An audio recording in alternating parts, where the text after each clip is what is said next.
新现代5项科技运动会全国总决赛10月30、31号伫台北两地干部展开。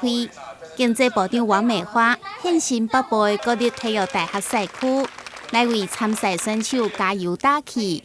南部伫台南永华运动中心，这是由台南的吉祥物鱼头菌，甲中职统一赛球团莱恩，甲部长连线互动体验。部长表示，科技运动会真趣味，希望未来体验人次会当变成2倍。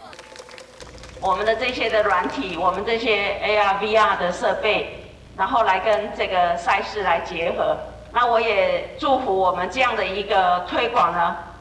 刚才讲是3万人次体验，对不对？我们希望明年的时候是变成 double 以上，那更好的是更多的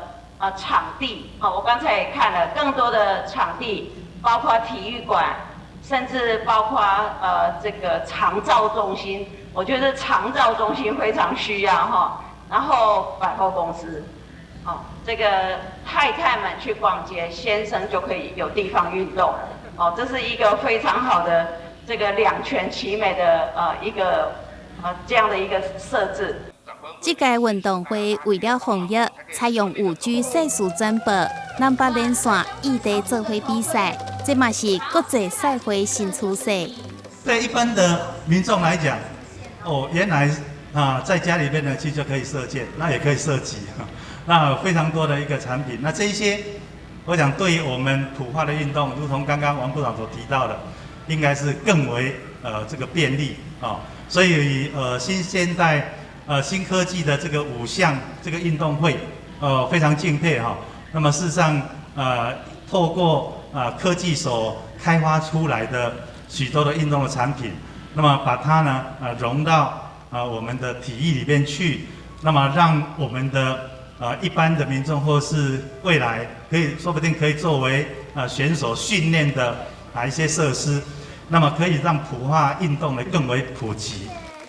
今年入选的科技运动项目包含数位健靶、虚拟划船、智慧平衡板、互动地点、VR 射击等项目，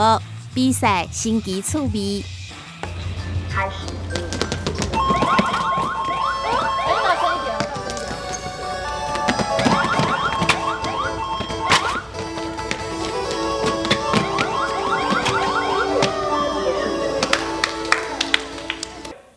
新现代5项科技运动会是由经济部工业局、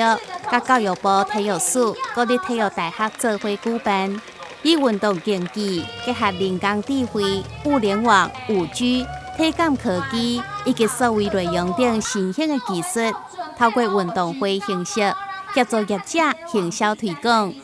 南宁新闻齐碧纯、何乔邦采访报道。